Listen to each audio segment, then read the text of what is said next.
From Center Culture Studios in downtown Atlanta, this is the ATL Arts Collective, powered by ArtsATL. I'm Kim Drobes, and I am here today with Mainline Magazine's Aja Arnold. Hello, Aja. Oh my God, I'm so excited to be here with you. So Aja's going to be with us for the full show, but right now we're going to go into our very first story. Chuck Stewart is one of the most consequential music photographers of the 20th century. The Sun ATL has an exhibition up at the moment called Chuck Stewart Framing the Sound, and it shares some gorgeous highlights from Stewart's 70-year career. ATL Arts Collective contributor Chad Radford has more. There's Miles Davis, Nina Simone, Thelonious Monk, John and Alice Coltrane, Elvin Jones, Gil Scott-Heron, even a young Maya Angelou. So many of the most important musicians of the 20th century appearing in stark, black and white, and rich color photographs. It's difficult to fixate on the greatness of just one of the many subjects featured in a new photo exhibit at the Sun ATL titled Chuck Stewart, Framing the Sound. The show grew out of conversations between the Sun ATL owner Sean Vinson and Chuck Stewart's daughter-in-law, Kim Stewart, director of the Stewart Archive. He would watch the rehearsal, which would be the sound check. And then he would see the picture in his head and then go to the live performance. And he knew it was coming and he knew when to take it. From an archive containing roughly 800,000 photographs, Kim edited the possibilities down to around 80 images. Vincent brought that number down to just over 60. Rather than attempt to tell the story of a career spanning 70 years, they narrowed the focus to Stewart's jazz photography.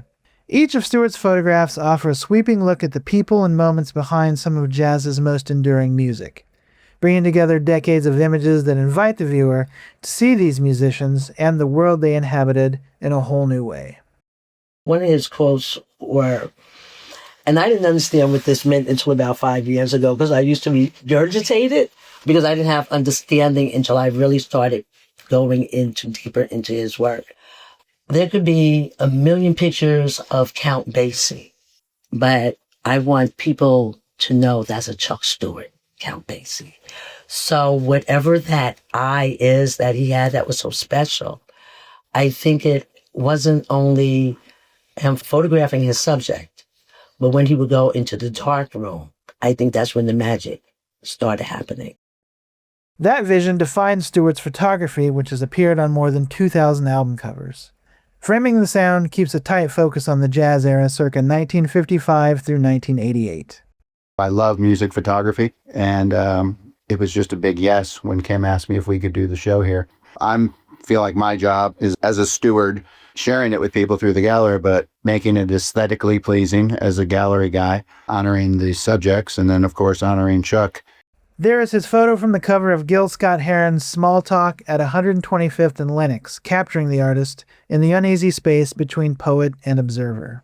Scott-Heron looks directly into the camera, his expression thoughtful but guarded, as if he's taking stock of the world around him before giving it a voice. There is a quiet tension to the photograph that mirrors the record itself, street-savvy, intimate, and unmistakably of its time.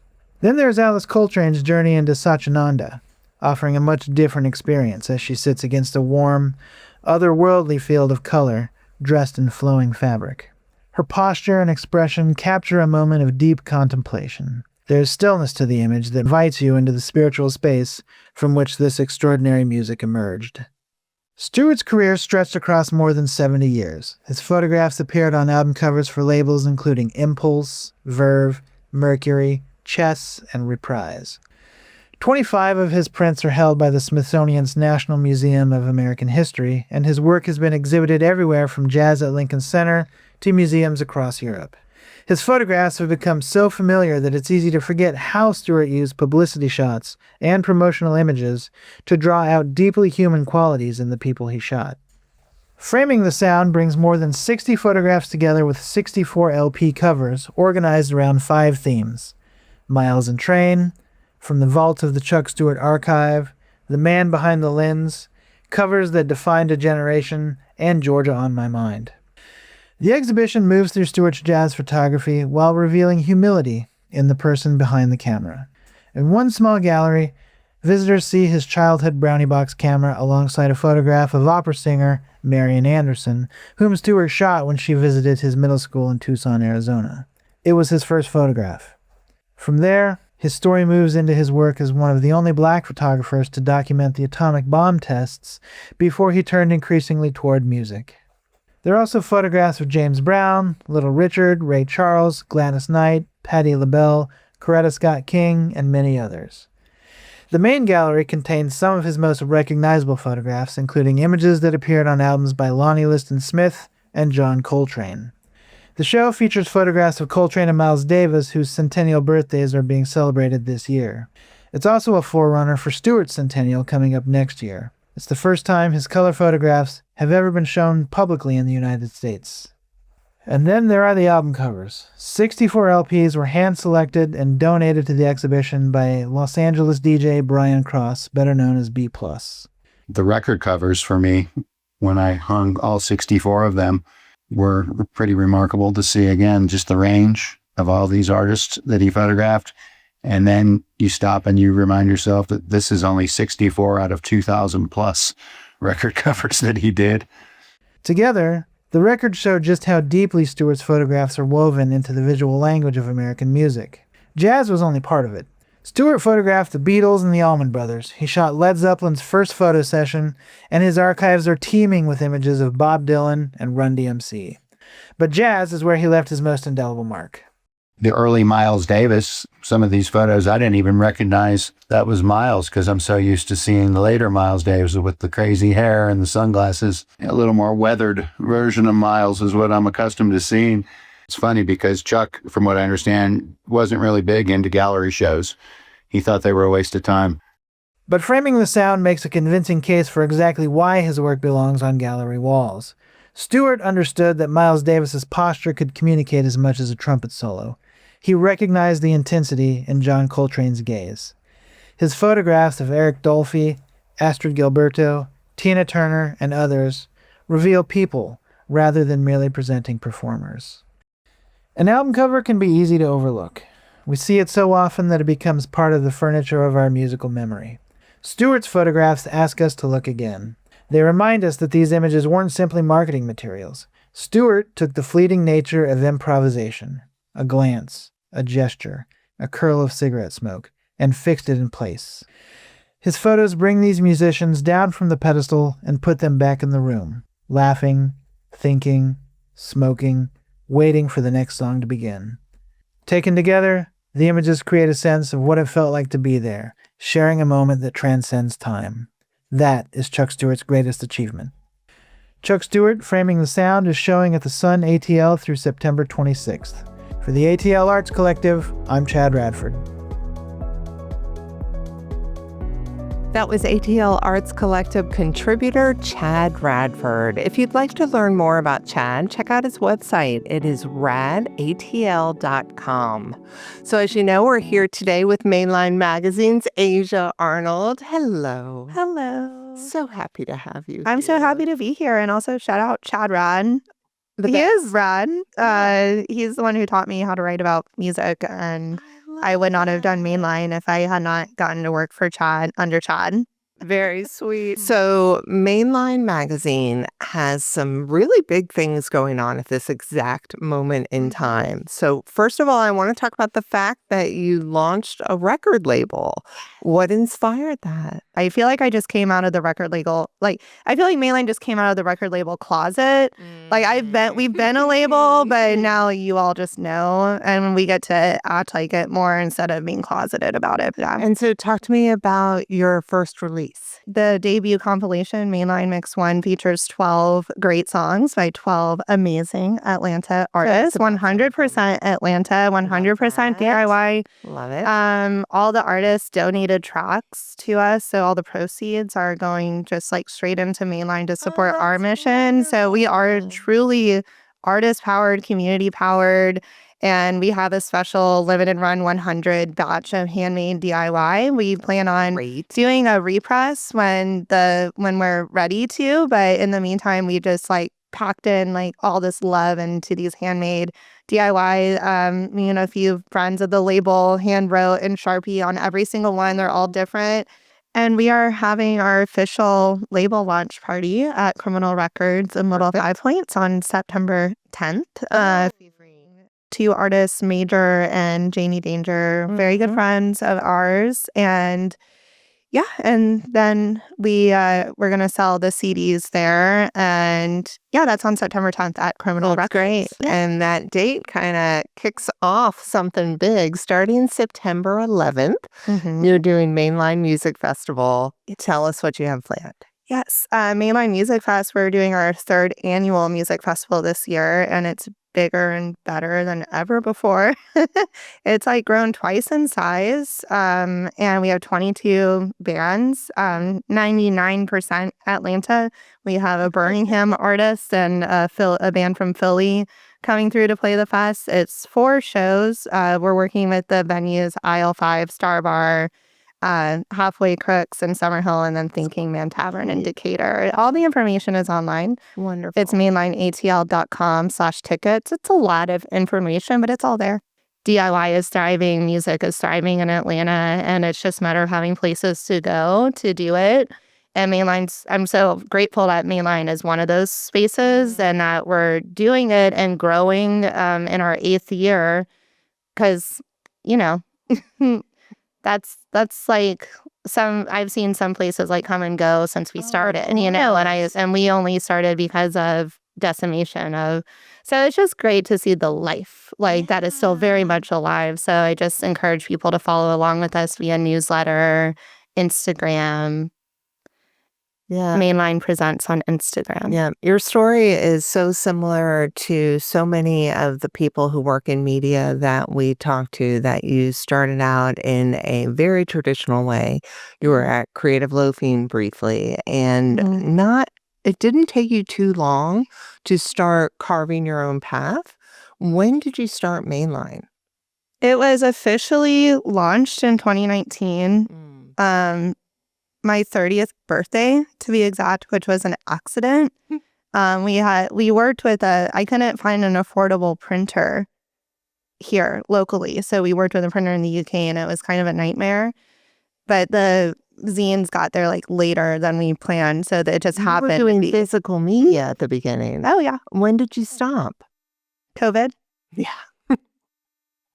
March 2020. Yeah, that makes sense. Remember that? Something came up and it threw a wrench and things. Yeah. So totally fair. No, this is great. Yeah, and I have a lot of respect and admiration for you. And I just me?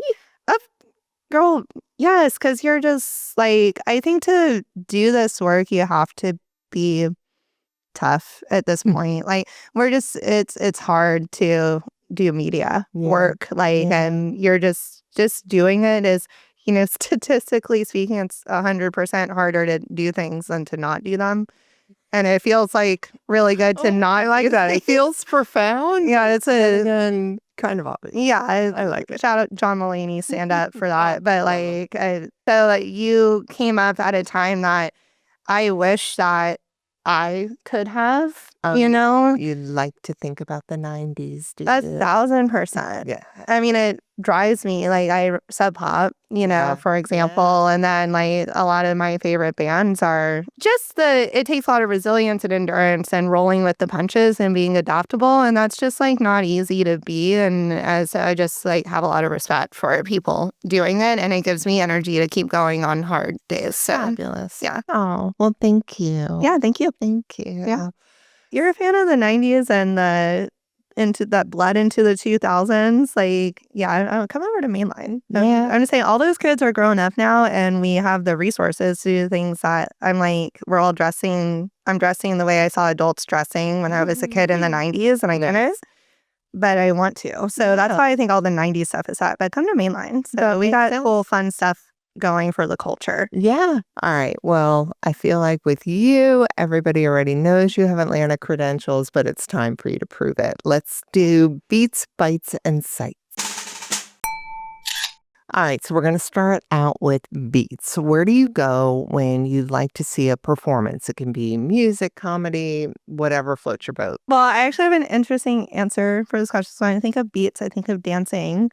And it's an agenda item for me to go to Pisces, ATL on Edgewood, the next time they have a Charlie XCX night. Nice. Because I love the new Charlie XCX album and talking to anyone I can about it. But shout out Pisces, ATL, and shout out Ree de la Vega for those who are not familiar. If you're familiar with the Chacacon Hacienda, I've been inside Pisces. I just haven't been to one of the specialty nights yet. Mm-hmm. So for beats, I gotta give it up for Pisces. And the lighting's amazing. And shout out Sudi, one of the resident DJs. And Fabulous. so good. Fabulous. Okay, thank you for that.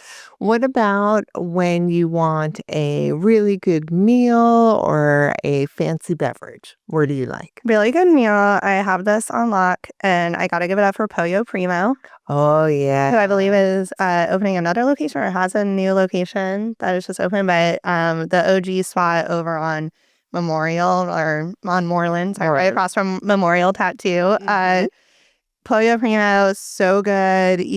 Not good for the vegetarians, so I'm sorry. No. Or the vegans, I'm so sorry. But you can get like a quarter of a delicious like chicken with beans and rice and tortillas and can tacos with the sauce, and not terribly expensive at all. Incredibly so affordable. It'll last affordable. me like 3 meals. Yeah. $20. And like the vibes are nice. The staff is always great. Love it. Pollo Primo. Love it. Great Yeah. choice. Yeah. All right. Well, what about when you want to feed your soul, when you want to look at something beautiful? Where do you go? Grant Park. Lately, I just have been really appreciating kind of the art of nature. And like, I think Grant Park is we are a city in a forest, but Grant Park really, it's really like a forest. It is. It Those really trees are is. like big trees looking almost like redwoods and stuff. Yeah. And it's like, so Grant Park, but if we're talking like art, like human made art, I have to shout out Meredith White, who was commissioned to do a lot of the mural artwork for Living Walls, like one of the huge projects. And there's like a few murals like throughout because the World Cup had a lot of like art commission. But Root Inward Studios is my dear friend Meredith White. And I just love that they got to kind of leave their mark. Fabulous. Fabulous. Well, thank you for playing along. And from there, we're going to move into our next story. I have some really good news for puppetry fans. Tesla versus Edison is back at the Center for Puppetry Arts. I got a chance to see this show in 2023, and it is absolutely fantastic. Jason Hines is the creator, designer, and director of the show. And ArtsATL editor-at-large Benji Carr recently caught up with Jason to learn more.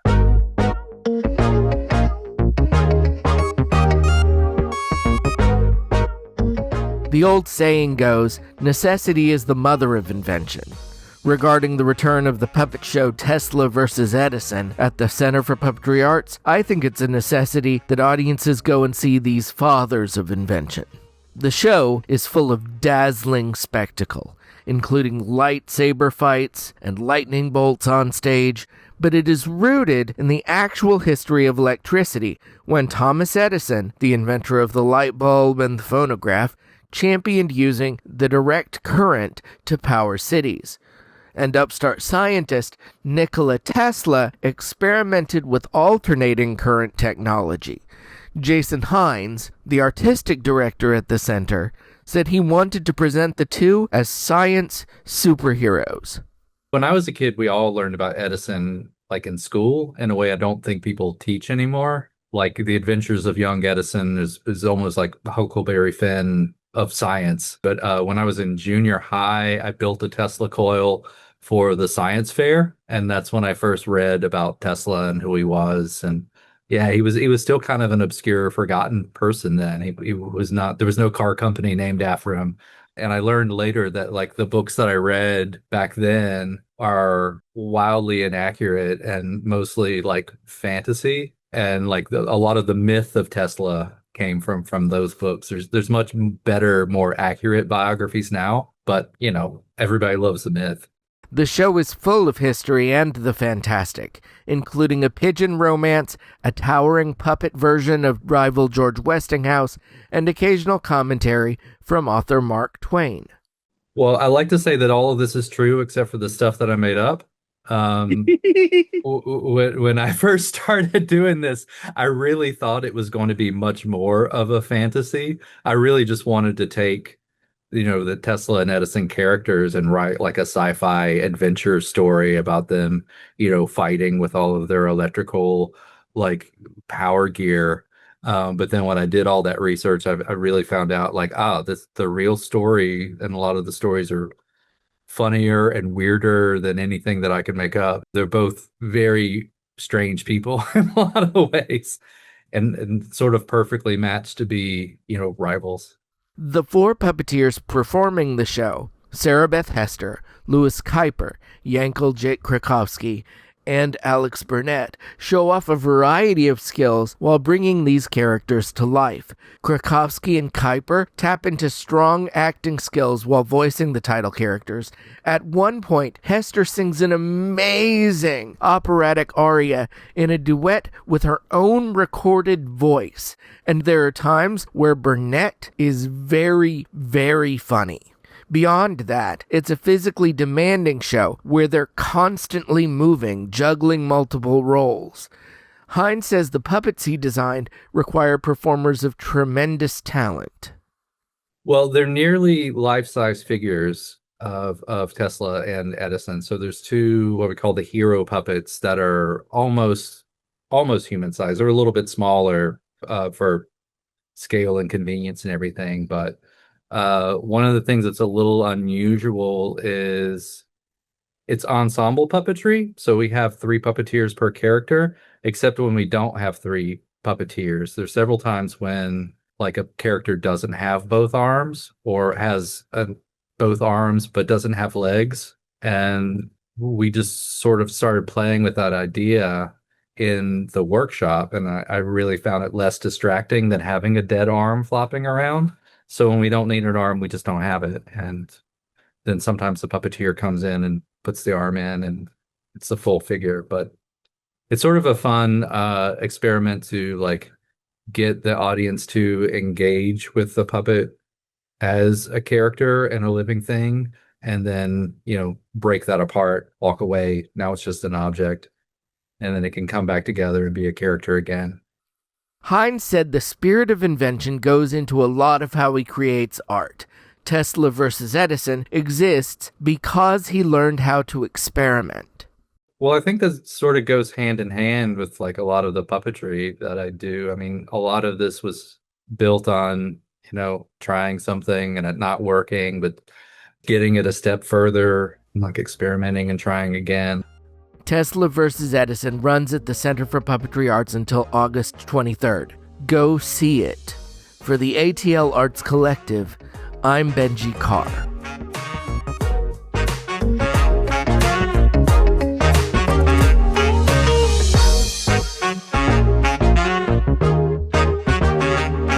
That was ArtsATL editor-at-large Benji Carr. If you want to read his full story, head over to artsatl.org.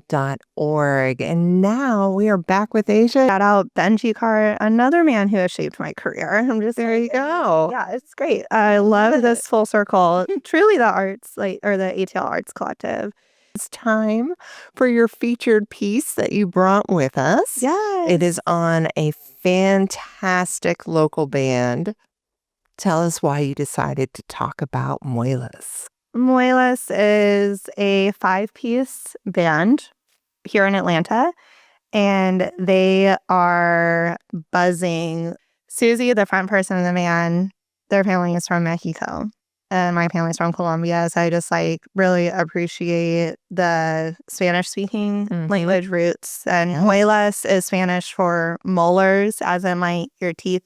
And by extension, to grind. So it's that name goes hard, and their sound does too. And as people, they are just incredible, beautiful people, inside and out. Going to their shows is We get into it in the story, but going to the shows is quite an event. And they are one of our headliners at Mainline Music Fest. Wonderful. Wonderful. All right. Well, it is time to hear Aja's piece on Muelas. This starts out with the song Switchback, and that was recorded during Standard Selects.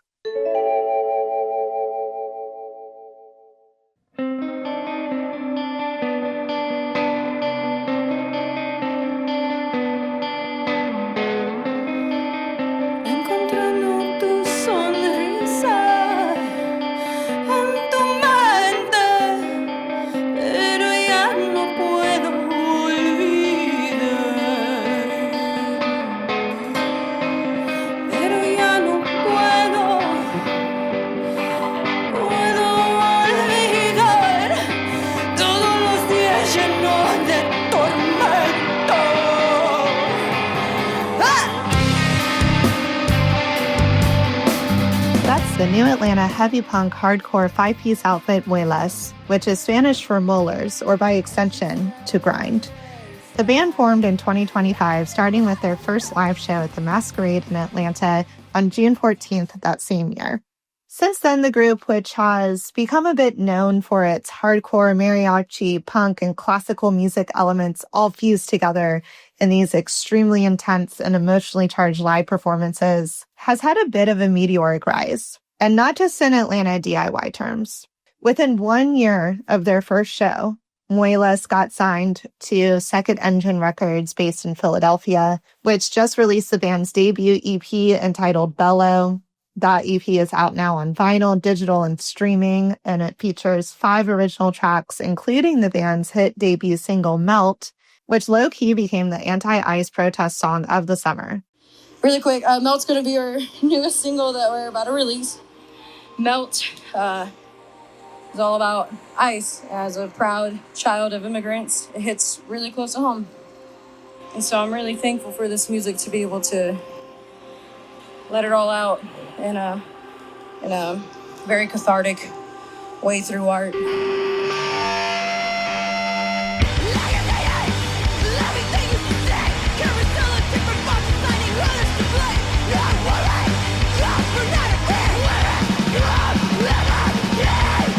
In just a little over 12 months, Muelas has almost 4,000 monthly listeners on top streaming services. They have around 8,000 followers across social media platforms. And even Hayley Williams has caught on to the Muelas buzz. The acclaimed singer-songwriter and founder of the rock band Paramore, without any added context, shared a clip of the band's music video for their single Melt on her Instagram story, which she had downloaded from TikTok.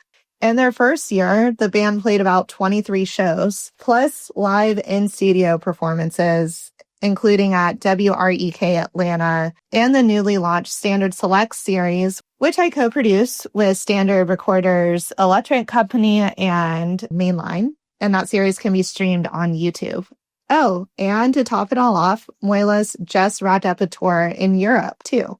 The reception's been crazy. I don't understand how this has all happened. We're grateful and we're honored for it.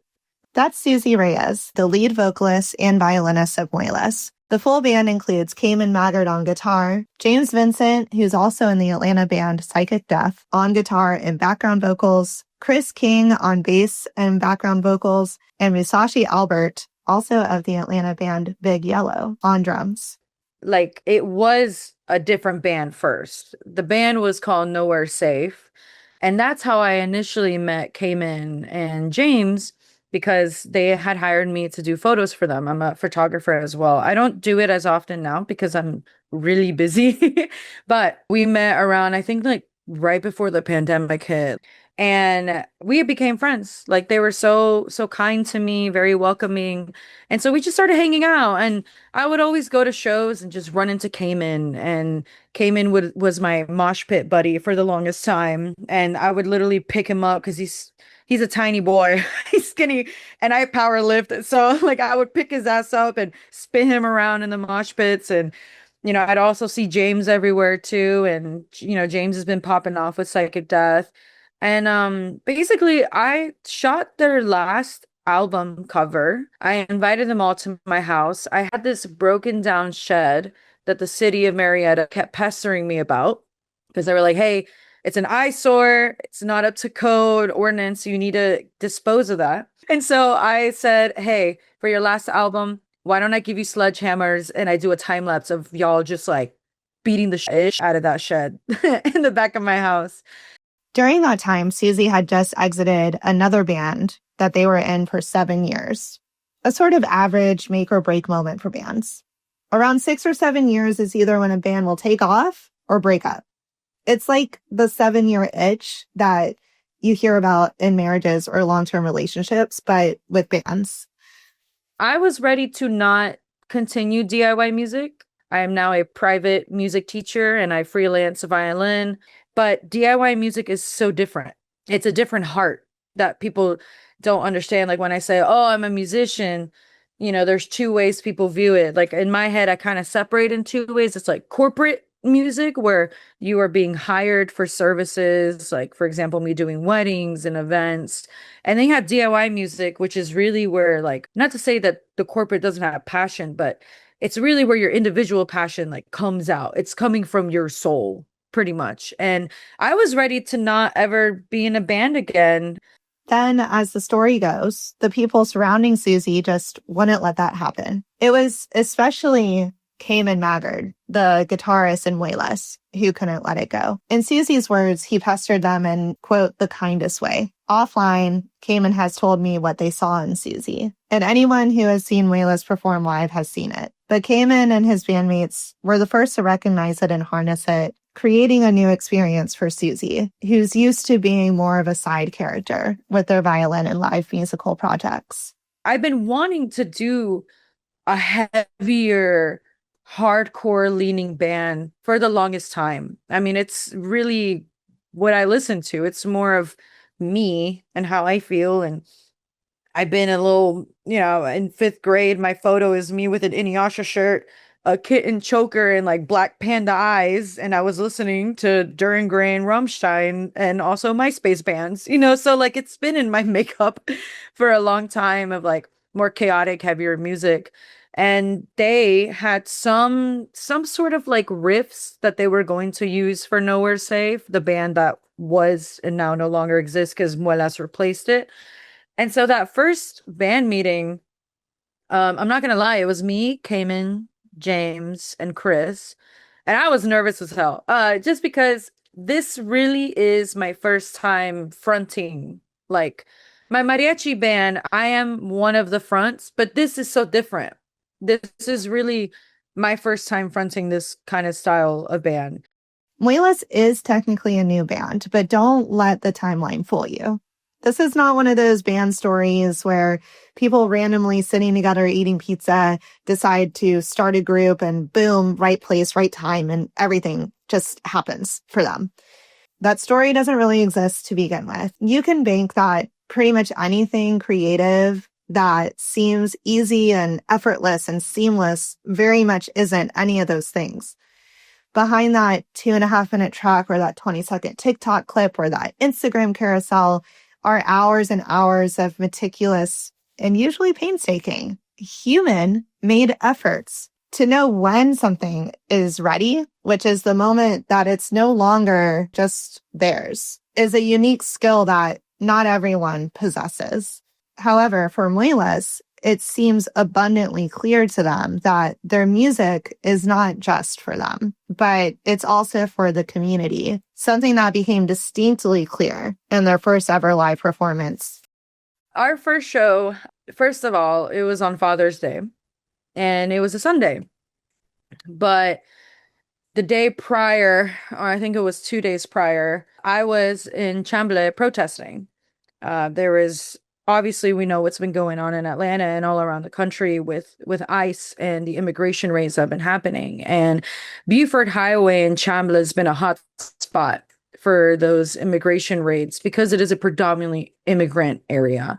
And I was at that protest, and DeKalb police decided to tear gas and really come in hot with the way they were pushing people, pushing protesters around, not letting us protest in peace. And to have that happen and then play our show like next day or 2 days later.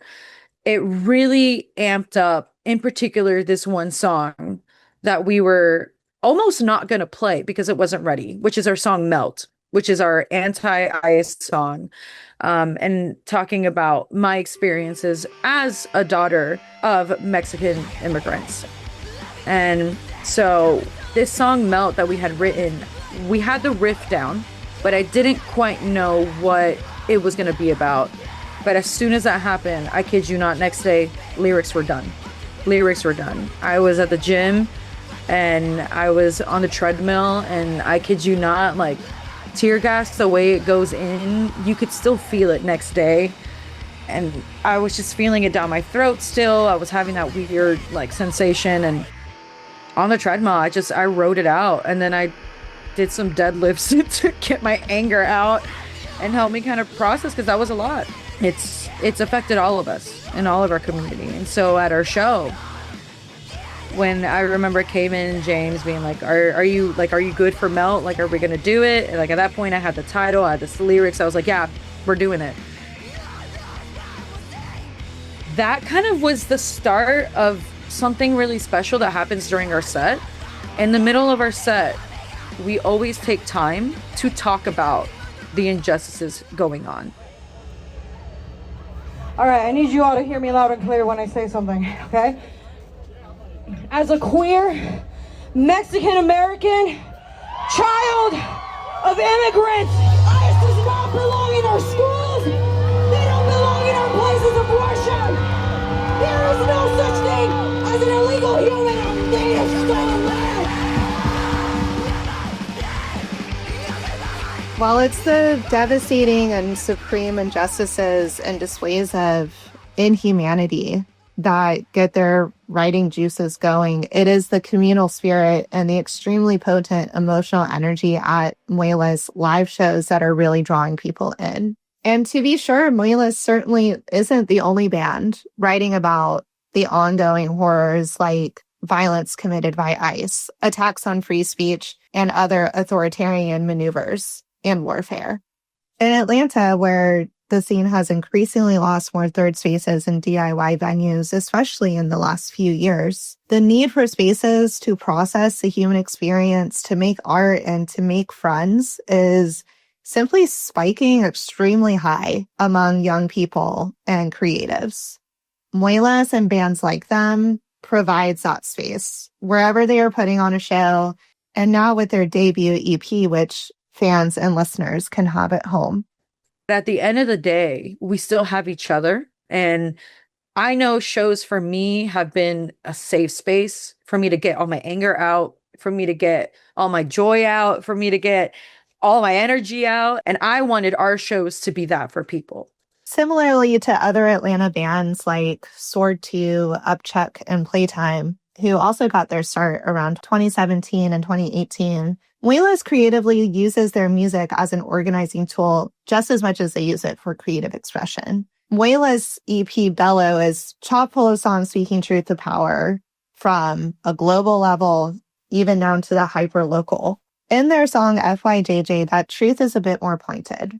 More specifically to developers in Susie's neighborhood in Marietta, whom they've been battling for months. For their neighbors, this fight has been going on for decades. It's been an ongoing thing in this neighborhood since like 2002. It's been a long time fight to not ruin the neighborhood with atrocious developments that are not conducive to the area whatsoever. And so my experience, my personal experience from canvassing neighborhoods, gathering my own community of neighbors, and going up to bat against people with a lot of money, corporations, people who have contributed to campaign seats of elected council members. That was really my first time like being fully dipped into what community actually means. This was just such a different form, such a raw, different form where I was in the thick of it because I was the start of it. With no media outlets or reporters to turn to, Susie channeled their emotions and the actual story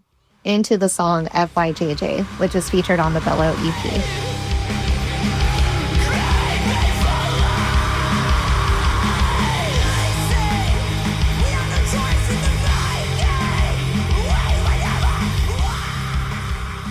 Muelas is most definitely one of the local DIY scene's buzziest bands at the moment, but their rise is emblematic of something greater. Atlanta culture once again becoming mainstream, the fact that Atlanta really does influence everything, and as a good friend once told me, pop culture is just Southern culture, but refined. To be able to make a mark on someone enough to where they're able to let their walls down and just feel is crazy to me. Because when you go to shows in Atlanta, you know what is up. Atlanta, this whole like keep politics out of music, that doesn't exist in Atlanta. It literally cannot. Atlanta has been the hub of so many turning points of freedom for marginalized people in the country, just like New York. And I feel like Atlanta doesn't get not the respect, but people don't understand that Atlanta is like water. It's going to go where it wants to go, whether you're ready to hear that message or not. I'm so excited to say that Muelas is one of the headliners at this year's Mainline Music Fest, which is taking place Friday, September 11th until Sunday, September 13th. You can see Muelas deliver one of their epic performances and also catch some other amazing local legends and heavy hitters on that Friday night, September 11th at Star Bar. And I want to give a special shout out to all of our sponsors. You can find all the information online at mainlineatl.com/tickets or Mainline Presents on Instagram. This has been Aja Arnold on Muelas for the ATL Arts Collective, signing off. That was today's featured contributor, Aja Arnold from Mainline Magazine. If you want to learn more about what Aja does, head over to mainlineatl.com. Now it's time for executive editor Shane Harrison from ArtsATL to give us his best bets for the week.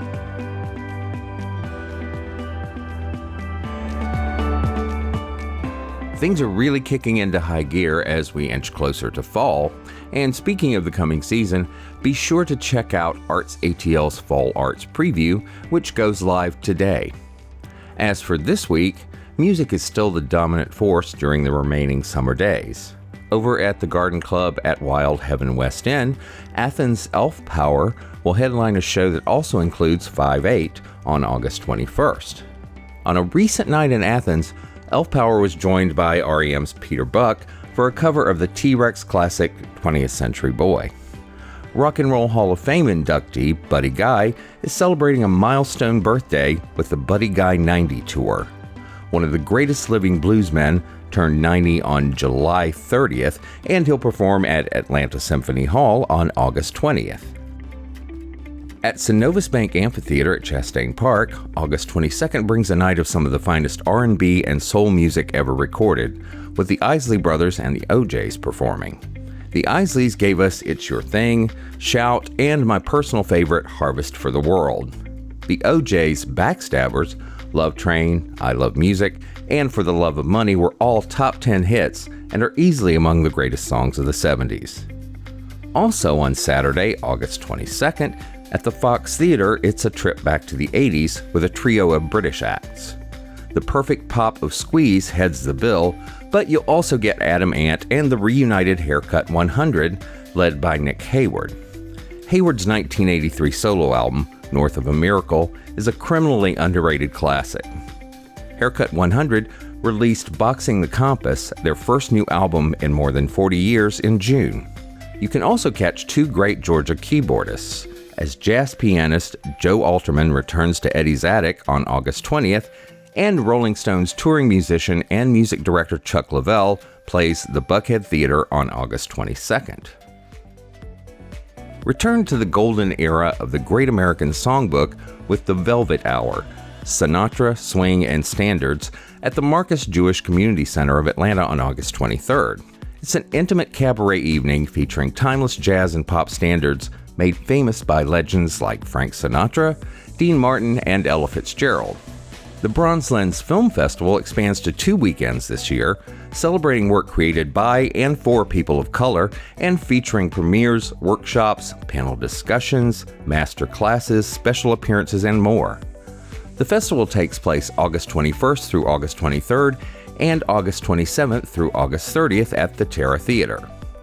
Opening night sees the premiere of the Horn Brothers' Love Patrick, a documentary that uncovers the extraordinary rise of Patrick Kelly, the late Southern black designer who took Paris by storm and reshaped fashion while confronting race, identity, and mortality.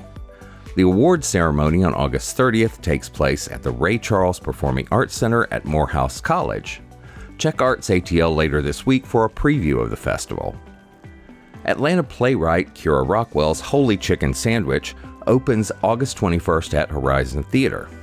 The fast-paced comedy takes place on the eve of the highly anticipated grand opening of a beloved fast food chain, as 100 fervent devotees gather in the parking lot for an overnight campout to earn a year of free large combos. The show continues through September 20th. And finally, the Summer Shade Festival is a free outdoor festival that celebrates Atlanta's oldest park and happens on August 22nd and 23rd. It's presented by and benefits the Grant Park Conservancy, the nonprofit organization committed to the restoration, maintenance, and beautification of historic Grant Park. There will be music, art, and much more. For the ATL Arts Collective and ArtsATL, I'm Shane Harrison.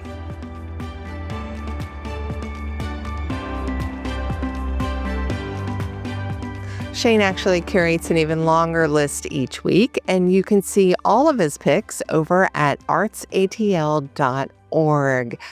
And with that, we have reached the end of the show, and that means I have to say goodbye to Aja. What a treat it's been. I know. I wish I could do this with you all the time. Full time. You could too. You'll come back soon? Oh, of course. But I mean, if you'll have me. I'll have you. I'll look forward to it. Yes. You can follow us on social at ATL Arts Collective, and you can follow ArtsATL at Arts Atlanta. Big thanks to the CP Group and Downtown Atlanta, Inc., as well as K. Michelle Dubois. She provides our theme music. Next week on the show, self-proclaimed book evangelist Allison Law stops by, and we are very excited about that. ATL Arts Collective is part of the Wordplay Collective podcast family. Check out our sister show, In Pieces with Our Land. I'm Kim Drobes. Go support some local art this weekend, and we will see you next week.